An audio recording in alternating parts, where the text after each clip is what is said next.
शेर शेर है, सूरज है मेरा पुत्र। इतनी आसानी से कुनूत नहीं होगा। हेलो फ्रेंड्स, मेरा नाम है एसएम सिसोदिया। आप देख रहे हैं मेरा चैनल। अस्सलाम वालेकुम दोस्तों। आज हम बात करने वाले हैं ड्रामा से अखाड़ा की 32वीं और 33वीं किस्त के बारे में। सबसे पहले बात करेंगे सोनिया की। तो सोनिया दिलशेर के पास जाना चाहती थी उसकी हालत देखकर, लेकिन दिलशेर ने उसको मना कर दिया। कहा कि अगर तुम अभी मेरे पास आई तो मैं टूट जाऊँगा। और सोनिया जाहिर सी बात है दिलशेर को तोड़ना अभी नहीं चाहती। और दूसरी तरफ उसने जो है चौधरी के बेटे को फ़ोन लगाया, रुस्तम से कहा कि तुमने ये जो गंदी टैक्टिक्स खेली है ये अच्छा नहीं किया। डर गए चैम्पियन। और फिर हमारे रुस्तम ने कहा कि मैं नहीं जानता कुछ भी। तो सोनिया कहती हुई कि तुम्हारे घर में सब कुछ हो रहा है, तुम्हें पता नहीं है, किसको उल्लू बना रहे हो। और वही बात है कि अच्छा हुआ है जो तुम्हारे साथ हो रहा है, बिल्कुल अच्छा हो रहा है। दूसरी तरफ उसने जो है अपनी जो मिसअंडरस्टैंडिंग थी कोच के साथ वो भी क्लियर करवा ली। क्योंकि एक छोटी सी गपशप हुई, कोच ने उसको अपने हालात बताए। तो सोनिया ने कहा कि आपने ये सब कुछ मेरे लिए किया। तो कोच ने कहा कि ये सब मैंने मोहब्बत के लिए किया। उसके बाद अगेन वो दिलशेर को जब घर छोड़ने गई तो उसने दिलशेर को फिर से समझाने की कोशिश की। कहा कि तुम अपनी ज़िंदगी, मेरी ज़िंदगी, सारी ज़िंदगियाँ बर्बाद कर रहे हो। तो हमारे दिलशेर ने कहा कि ज़िंदगी, माँ मर गई, भाई मर गया, हंसता खेलता घर था हमारा, लेकिन अब उस चार दीवारी में हम रहते ज़रूर हैं, लेकिन ज़िंदगी नहीं है उसमें। ये कह कर जो उसने मतलब कि दिल जीता है सोनिया का। सोनिया भी सोच में पड़ गई कि क्या ये जो सो कर रहा है वो सही ही है या गलत। मतलब कि पहले सोनिया ये सोच रही थी कि बदले की आग में अंधा हो चुका है दिलशेर, लेकिन अब उसे ऐसा लग रहा है कि नहीं यार, उसकी ज़िंदगी तबाह तो हुई है और काफ़ी ज़्यादा तबाह हुई है। आखिरकार मतलब कि उसका भाई मर गया, उसकी माँ मर गई, उसकी ज़िंदगी, उसने अपना गांव छोड़ दिया, उसके भाई बहन के बीच जो कि एक बाउंडिंग थी पहले वो ख़त्म हो गई, सब कुछ तबाह बर्बाद हो गया उसके घर में। तो सोनिया भी अब सोच रही है कि यार वो जो कर रहा है वो ठीक ही है एक एंगल से, और कहीं ना कहीं जाहिर सी बात है जो हुआ है वो गलत ही तो हुआ है। और चौधरी से हिसाब भी तो लेना है। क्या चौधरी ऐसे ही मतलब कि छूट जाएगा? उसे भी हिसाब देना पड़ेगा। ये भी कहीं ना कहीं एक चीज़ आई सोनिया के दिमाग के अंदर।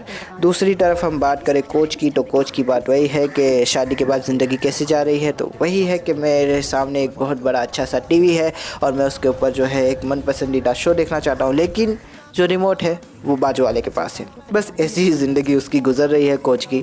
अब इसकी मतलब कि ज़िंदगी पे और बात भी क्या की जा सकती है। आगे बात करते हैं हमारे चैम्पियन की। तो चैम्पियन को जैसे ही पता चला कि उसके बाप ने फिर से दिलशेर पर हमला करवाया, उसका हाथ तोड़ा और फिर से जो है उसको अपाहिज करने की, अपनी बुज़दिली दिखाने की कोशिश की, तो उसने कहा कि मैं लानत भेजता हूँ ऐसी चौधराहट पे, ऐसे टाइटल पे कि जिसके लिए मुझे बुज़दिल बनना पड़े, जो कि मुझे बुरा बना दे। लेकिन वही बात है कि बाप ने उसको समझाने की कोशिश की कि अज़ल से यही दस्तूर चला आया है, किसी के कंधे पर सर रख, किसी के कंधे पर कदम रख के ही इंसान आगे बढ़ सकता है। लेकिन फिर रुस्तम कहता हुआ कि अना और बका की जंग ऐसे नहीं लड़ी जाती, आप झूठ बोल रहे हैं, बच्चा नहीं हूँ मैं। और तभी हमारा मतलब कि चौधरी कहता है तो क्या करूँ, मैं छोड़ दूँ मिनिस्ट्री। लेकिन वही बात है कि इससे पहले कि वो ये बोलता कि हमारे पीछे से उसका चमचा के कहता है कि साहब आपको वैसे ही निकाल दिया। तो चौधरी बेचारा टेंशन में कि क्या, और रुस्तम हमारा खुश हो गया कि अब जो भी होगा वो फेयर होगा और काफ़ी ज़्यादा बढ़िया तरीके से होगा। तीसरी तरफ जो हमारी प्यारी सी, भोली सी, न्यारी सी रेशमा है, वो भी अपने दिलशेर को उसका जैकेट पहनाती हुई ये कहती हुई कि हम सब तुम्हारे साथ है दिलशेर। पीछे से हाजरा भी आ गई और अपने शौहर का तावीज़ उसने उसके भाई को पहना दिया और कहा कि ये वो तावीज़ है जो कि मेरा सुल्तान पहनता था, अब ये तुम पहनोगे और जीत कर आओगे।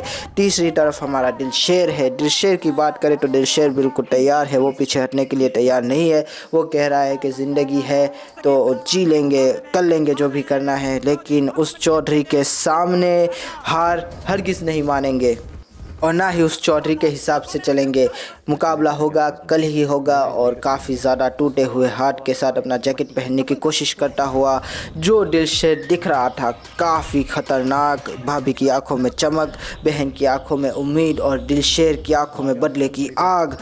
कमाल का वो पूरा का पूरा सीन था जैकेट पहनने वाला। मैं देखता रह गया। उसके बाद अब्बा जान के पास जो वो गया है और अब्बा जान से जो उसने बात की है और काफ़ी ज़्यादा मज़ा भी आया। अब्बा जान ने कहा कि अब हो गया है तू पूरा पहलवान और मज़ा आने वाला है। फिर हमारा दिलशेर जो है रिंग में भी उतरा। रिंग में उतर के थोड़ी सी उसको झिनझिनाहट हुई, हाथ की वजह से थोड़ी प्रॉब्लम भी हुई, लेकिन आखिरकार उसने लॉक लगा ही लिया और हमारे अपोनेंट को हराते हुए वो फाइनल में रुस्तम रियासत अली के सामने आ ही गया है। दूसरी तरफ रुस्तम का बाप भी बड़ा टेंशन में है कि अब मैं करूँ तो करूँ क्या। अब बात कर लेते हैं अगली किस्त की।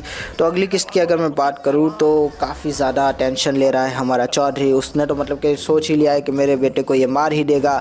दारू के नशे में धुत ये कह रहा है कि मेरे बच्चे को कोई बचा लो, कोई तो मेरे बच्चे को बचा लो, मेहरुन्निसा। दूसरी तरफ अम्मा जान अपनी फैलाई हुई झोली में हाकम पहलवान से अपने बेटे की ज़िंदगी की भीख मांगती हुई, लेकिन हाकम पहलवान कहता कि अब कुछ भी नहीं हो सकता। लेकिन दूसरी तरफ माँ की ममता को टेश आती हुई उसने कहा कि मेरा बेटा भी चैम्पियन है, वो ऐसे ही मतलब कि हार नहीं मानेगा दिलशेर के सामने, वो भी दिलशेर की ईंट से ईंट बजा देगा। और ये बात सही है दोस्तों, क्योंकि जहाँ से ड्रामा चला है हमेशा एक अपर हैंड रहा है हमारे रुस्तम का, और हर बार दिलशेर हारा ही है।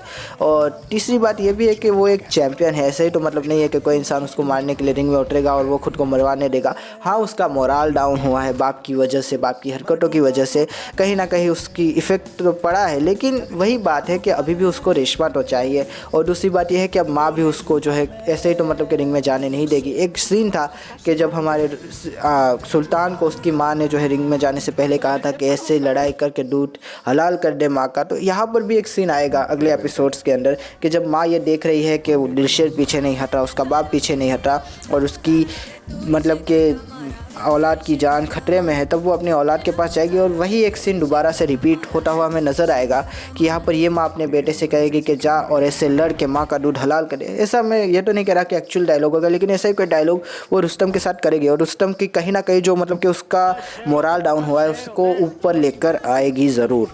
क्योंकि मुझे नहीं लगता कि रुस्तम को ऐसे ही फेंक देंगे दिलशेर के सामने, ऐसे ही टूटी मतलब कि उम्मीदों के साथ, टूटे हुए जज्बे के साथ। और काफ़ी ज़्यादा मतलब कि आप देख सकते हैं कि जिस तरह से RRA की एक प्राइड जो थी वो कम हुई है, तो कहीं ना कहीं माँ की ममता, माँ की बातें उसको कहीं ना कहीं इफ़ेक्ट करेगी और एक प्रॉपर फाइटिंग रुस्तम और दिलशेर के बीच हमें एंड में देखने को ज़रूर मिलेगी, मैं ऐसा मानता हूँ।